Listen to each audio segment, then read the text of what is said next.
really excited to be here. That's a very generous introduction. It feels like a million years ago that I was a CPA. I've been teaching here in Haslam for this is my sixth year. So just so you guys know where this kind of talk is coming from, I have classes that meet in fully asynchronous environments. I have classes that meet synchronous online, and I have classes that meet fully face to face. But this semester, I'm truly blessed. This semester, I have two high flex classes where I have half of my students online and half of them in person at the same time.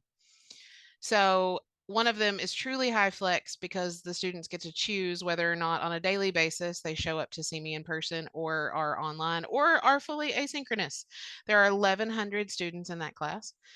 And it's super fun when they all decide to show up because the rooms are not that large. But that doesn't happen very often. It did today. Today is project help. So today we have the Haslam College of Business flooded with students, but usually I have them in all three modalities at once. So it's been a real challenge for me in particular to create this content that translates across all of those modalities at the same time, which I'm sure you guys can all appreciate and you totally get, or you wouldn't be here. If you didn't understand the challenges of that, you would not be in this room. So I know I'm preaching to the choir on that. But I also teach an upper level business process like information management class where students have to be hands on and they have to do drawings of diagrams and they basically have to participate in groups. So my specialty, my research is in how to get people to collaborate, and so that's what my talk is about today. If you will interrupt me with your questions and all of that, this will go much smoother. I'm terribly boring to listen to for an hour at a time, so please, by all means, yell, holler, drop something in the chat. I'm pretty good at that. Oh, you see my children. That's not what I want for you to see, but they're cute. There we go. So I decided a while ago that changing groups is ineffective and really hard, and I don't like doing it. So, as you guys probably know, there's like a ton of research on the fact that if you start group work, it can become less than inclusive really quickly. So, I am a big fan of assigning groups and not letting students choose their own because letting them choose their own is easy, but it also makes the people who feel left out feel even more left out. And I can't get on board with that. So I've been choosing groups for my students for several years now. But as I mentioned, I now have a class of 1,100. So if you're going to choose groups for people, that leads you to my only true option is randomization. And so if I'm going to choose these groups for these students, there's 1,100 of them, I got to go random. Well, that doesn't really work either. And so I've been trying to find ways to kind of bridge the gap between inclusivity and, oh my God, I hate my life because I'm trying to analyze 1,100 people and try to put them in these groups. So there's a balance there, right? You have to come up with something, and I was trying not to default to pressing the randomization button on Canvas. So that's where this idea comes from of having a semester long group. And it works out really great in an in-person environment. It works out really great in a fully online environment. It's kind of tricky in the high flex because half the group will decide to be one modality and the other half the other on a given day. So I haven't perfected it in high flex yet, but it seems to work in the other two. So Igor asked me to come. I'm like, what do I have to contribute that, everybody in the room's not probably already doing? So I came with this. So we're going to talk about how I've implemented semester long groups, the impact it's had on my students, on my class, on my office hours, on my engagement, on my evaluation, you know, just the stuff that I can measure. So just so you know that it does have an impact. And then if you guys don't want to talk about that anymore, we can talk about technologies to engage students. But again, you guys probably know most of those. So, but I brought that too. So that's what I'm here to talk about. So first, I just like to start by talking about group work and feelings on it and how students feel about it and how they don't feel about it and how we think that they feel about it, but it's really not how they feel about it and all the things. So when I was a student, and I know that I'm not like the students of today, I was not a fan of group work because I was somebody who wanted to get all of my work done and everybody else seemed to want to wait till the last minute. So that was not It didn't work for me. I know other people who are, I don't want to be pressured into doing my work. I have my schedule. I'm deadline driven. I'm going to do it, but I'm not ready yet. That's the other type of person, right? And so we have to figure out a way to manage this. But that kind of feeling from when I was a student a million years ago is different now. Now that these students have come through COVID, they don't have any concept of what it means to be in a group. They don't, these students that are in my class right now, they're juniors. So during COVID, they were in high schools when they were supposed to be developing all these skills to be able to connect with each other. They were on a screen at their house, not developing those skills. They don't have them. And so, even though I teach technology, I'm trying to train these students to be better citizens, be business people. They have to learn to work in a team. And when I tell you they hate it, it might be the understatement of the century. They hate it. So, I had to figure out something that could overcome those barriers. So, we're going to talk about their feelings on it, how that led into these semester long groups. And then because you're educators, you like data, I brought you some. So I brought some data to back up why I continue to do this and why I continue to rack my brain on how to make it better. Then we can talk about tech if you want to. So if there's only a few of us here, right? So I'm used to classes of 1100 where nobody can talk to me. There's 18 of us here. You can all talk to me if you want to. We have enough time for that. But what percent of your students do you think, or of students that you've ever met in your life, what percent would you say like to work in groups? Anybody have any deep feelings on this? Like my students hate it, my students really like it. Anybody have any feelings? Oh, hold on. I got to open a chat window. I'm pretty sure that's how you're all talking to me. Hold on. There we go. 25% like it, 15%. All right. Dr. Bob, I want to come to your class. 60% of your people like group work. I'm coming. Oh, Melissa, I'm with you. So 5% at best, right? Like of my 1100 students, if I were to go downstairs and ask a poll and ask how many of them were happy that they were in a 4-person group, maybe 10 of them, right? 10 out of 1100. Like that's how I feel that they feel. And the reason that I feel that way is because those are the people I hear from. I only hear from people who are unhappy. The people who are happy, they've done their work. They don't have to talk to me. So, but you feel like, or I feel like, it's a very small percent of these students who like to work in groups. Well, I started researching it. I was like, do really all students hate working in groups? And it turns out they don't.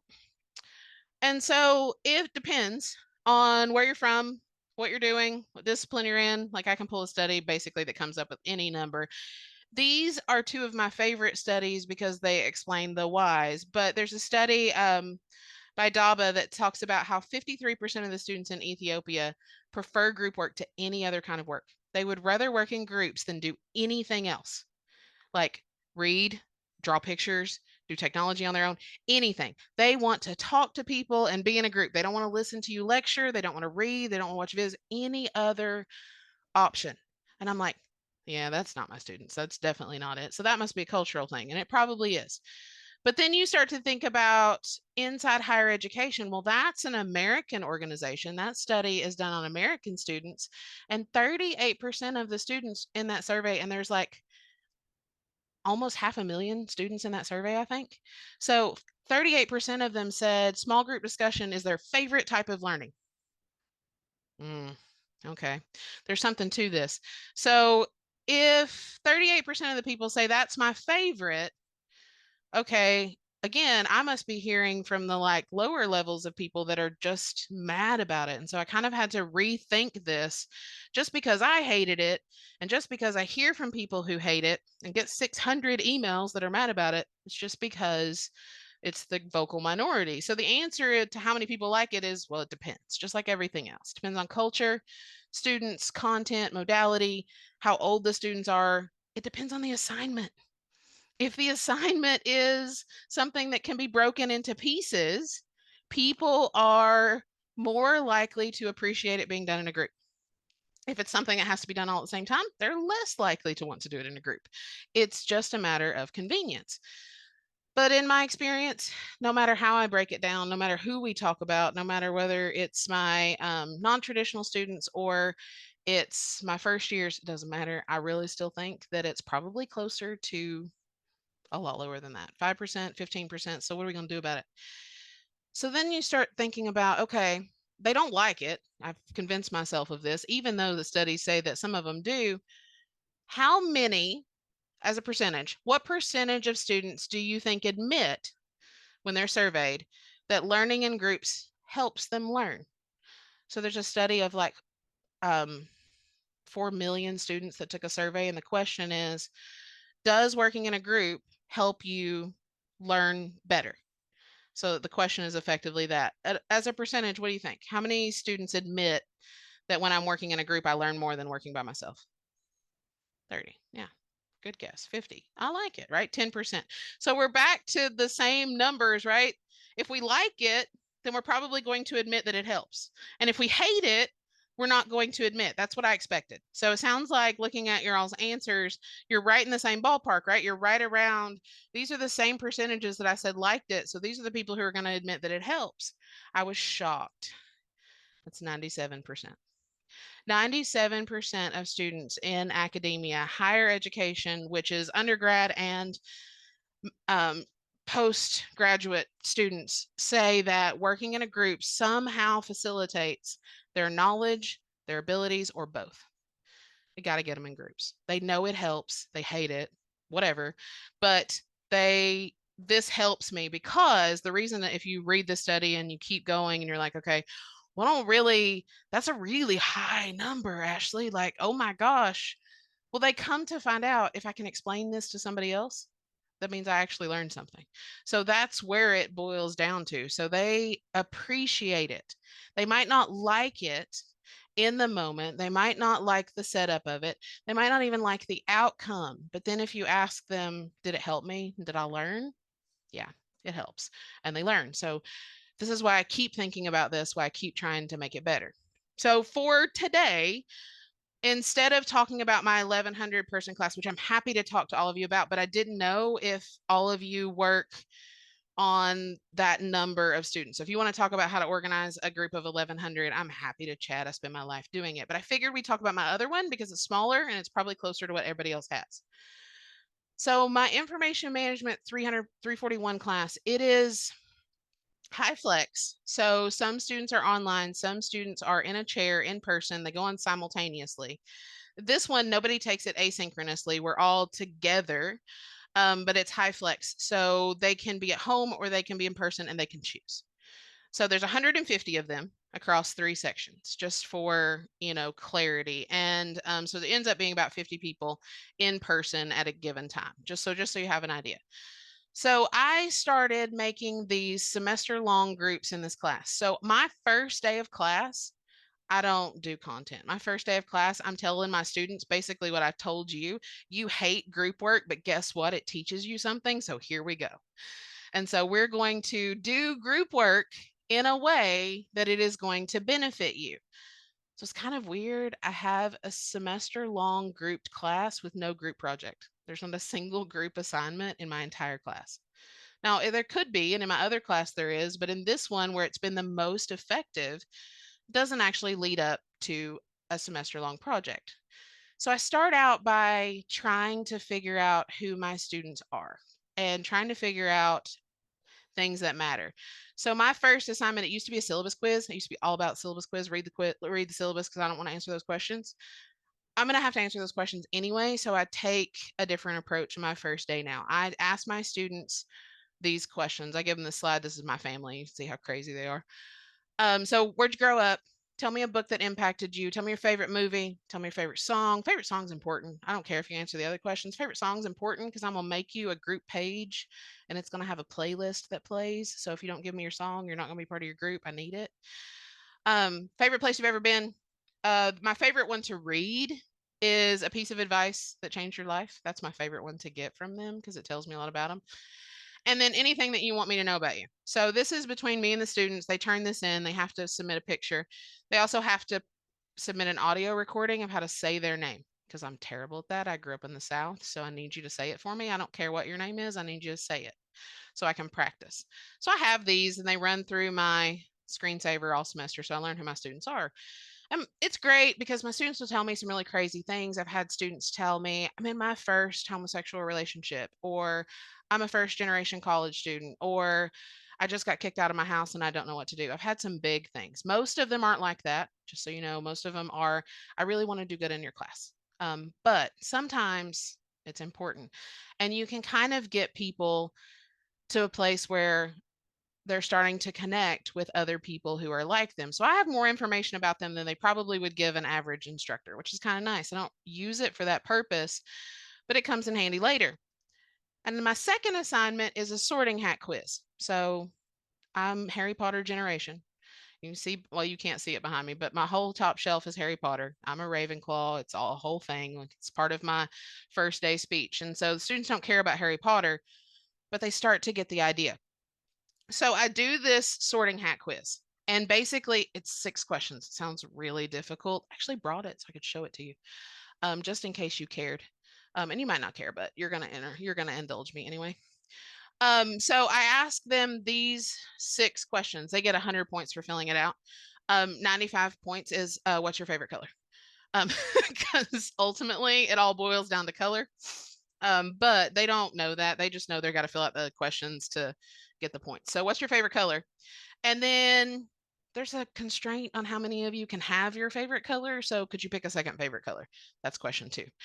Then I say, okay, choose your favorite shape from these options. Do you want a star, a heart, a circle, a square, or a triangle? Pick one. And then I say, enter your favorite number.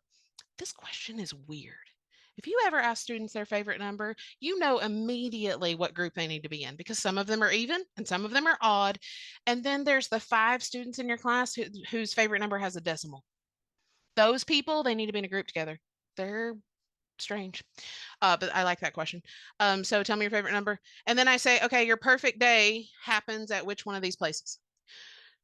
So my students feel like I'm making these groups based on the choices that they make. Last question. When working in a group, I like to be which of the following? The grand overlord, the coordinator, the note taker, the presenter, or the peacekeeper? I just like to know which one you want to be.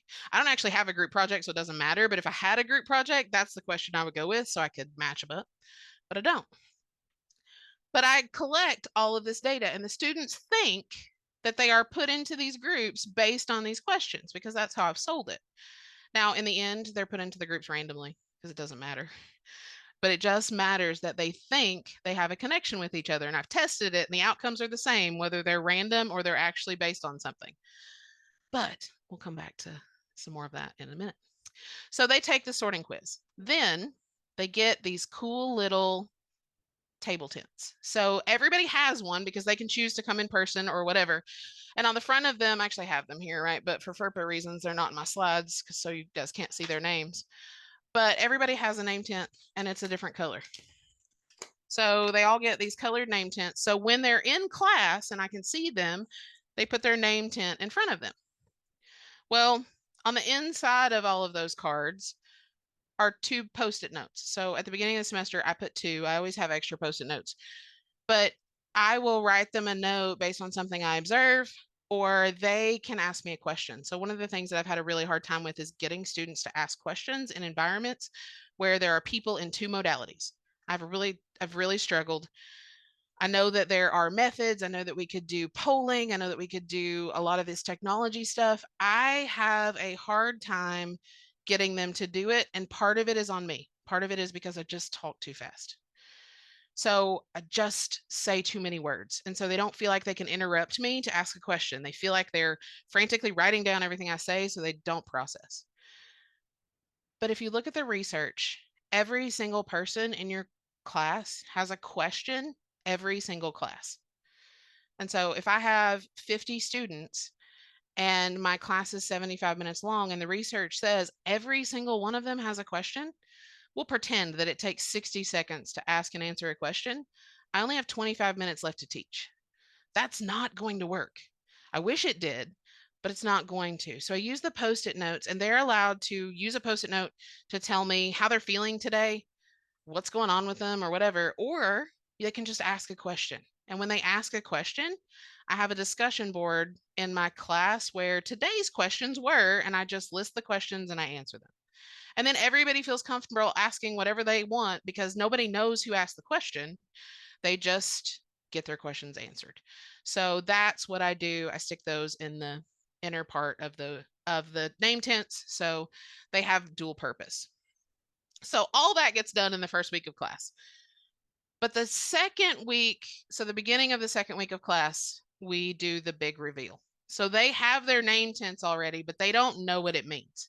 They know that there are 5 colors of name tents or whatever, but they don't know why. And then I go into class and I present essentially the slide that I have here for you, and we introduce the 5 houses of IM 341. And so they all have their own icon. They all have their own Canvas page. They all have their own playlist now, but they also have, and it's really a coveted thing. So usually I have these locked up in my office because the College of Business students, they're out to get one of these. They want to know what they are and they're out to get them. But I have these vinyl stickers that they stick on their computers.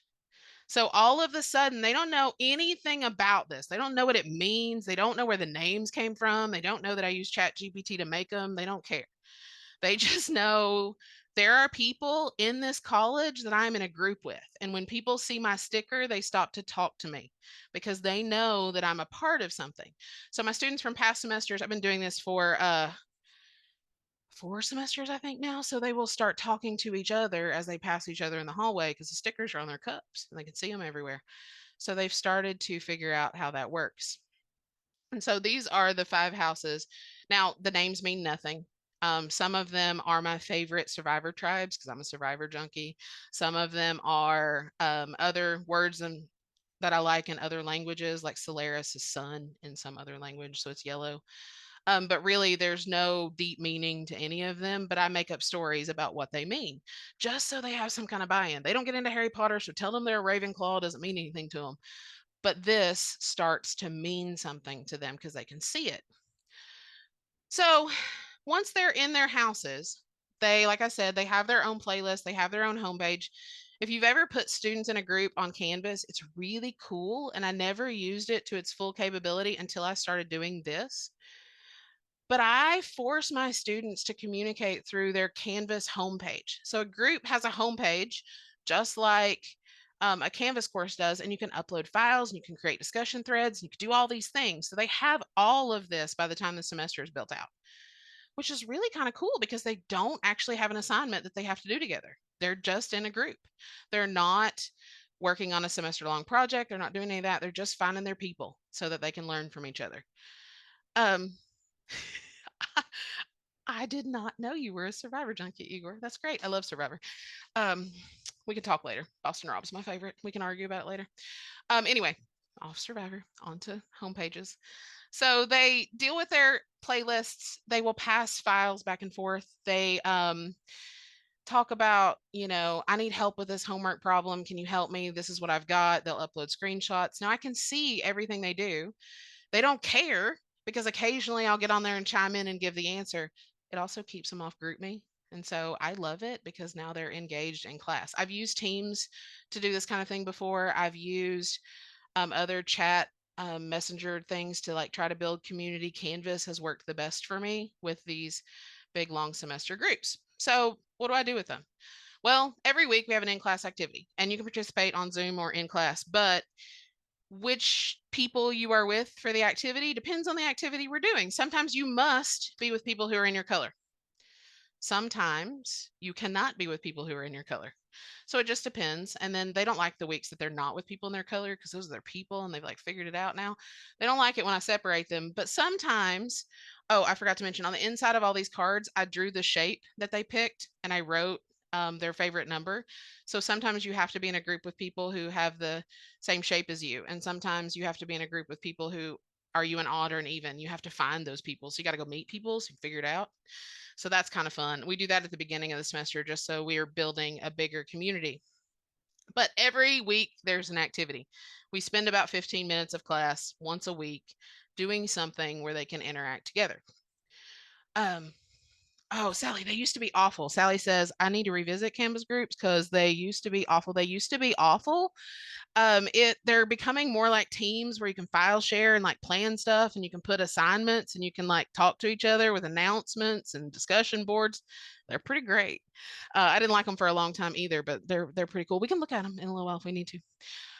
So ultimately, like I said, this seems silly to put them in these semester long groups to not even have a group project. Seems like a lot of work for no gain. But then, are any of you guys competitive? Anybody like competition? Anybody think your students like competition? We've all heard of gamification, right? But uh competition is, what is it? The better part of valor. So that's not how the saying goes, but you know what I mean, right? We all like competition. We all like to win. And so that's what I I use think it for. Anne raised her hand. I think she's raising her hand because she likes competition. And did you have a question or you're raising your hand because I like to be competitive? No, ma'am, I am all about the competition. Yeah, I was like, I feel like Anne is just like me, pick me. I like to compete. Me too. Competition's contagious. So this is my semester data from this semester. I was going to pull it all, but then it didn't really matter. It all comes out about the same. So I start this with 4 exams in my class. So they're able to earn extra credit on exam 3 and on exam 4 with their team because those are the 2 hardest exams. So that's why I do it. I could do it earlier, but I'm busy like building up skills earlier. So I post this thing, and this is things that I track prior to exam 3. How many people were absent in your team? How many times did you come to office hours? What's your average exam score? What is, I can't see it's behind my computer. What was the max of your exam score? How many of you got A's and B's on exam 2? That kind of thing. What was your pretest score? You see the pretest scores in my class? They're abysmal. But that's my assurance of learning, right? So they take the same pretest and the same post test after my class. Those 30s, the average is going to go up and start with a 9. And part of it is because of this. Part of it is because they're learning this by themselves. So I show them this. I put it up, the big Canvas homepage. Here's where you're at. So Kalina clearly is the winner prior to exam 3. And so everybody else looks at it and goes, oh, Professor King, I can't win. You must have more people in Kalina, blah, blah, blah, blah, blah. Well, they're exactly the same number in every house. Like, exactly. Sometimes it's off by 1 if I got a weird random student, but usually exactly. And when I get my roster from Canvas, the first time I download it, I just go through and code them in their houses. So it auto calculates all this stuff. It's not a whole lot of work, but they love it. So then you take it and you say, okay, well, we're competing on exam 3 for extra credit points. And I tell them up front, I'm like, so you see the kinds of things I use, right?